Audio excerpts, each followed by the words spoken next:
இன்றைய தினம் சட்டமன்றத்திலே அனைத்து இந்திய அண்ணா திராவிட முன்னேற்ற கழகம் பிரதான எதிர்க்கட்சி.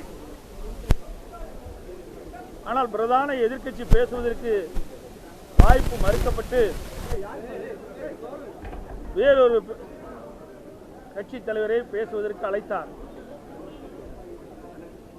நான் சட்டப்பேரவை தலைவரிடத்திலே கோரிக்கை வைத்தேன், இது மரபல்ல, சட்டமன்றத்தில் பிரதான எதிர்க்கட்சிக்கு தான் முன்னுரிமை கொடுக்க வேண்டும்.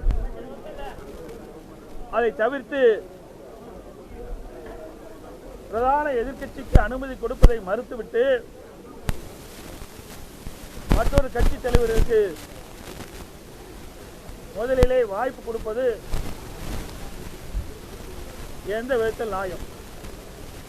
மற்ற கட்சி தலைவர்களுக்கு வாய்ப்பு கொடுப்பதிலே நாங்கள் எந்த ஆட்சேபனையும் தெரிவிக்கவில்லை.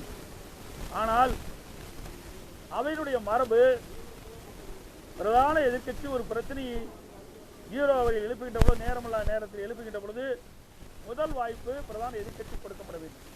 பிறகு முன்வரிசையில் இருக்கின்ற பல்வேறு கட்சியுடைய தலைவர்கள் பேசுவதற்கு வாய்ப்பு கொடுக்கலாம்.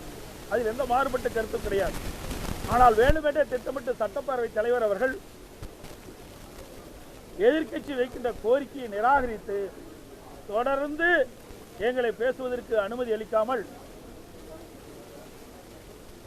வேறு கட்சி தலைவரை அழைத்து பேசுவது எந்த விதத்தில் நியாயம்? சட்டமன்றத்தில் அவை முன்னவர் எழுந்து பல ஆண்டுகாலமாக அவர் அவையிலே பணியாற்றியவர். அந்த அடிப்படையிலே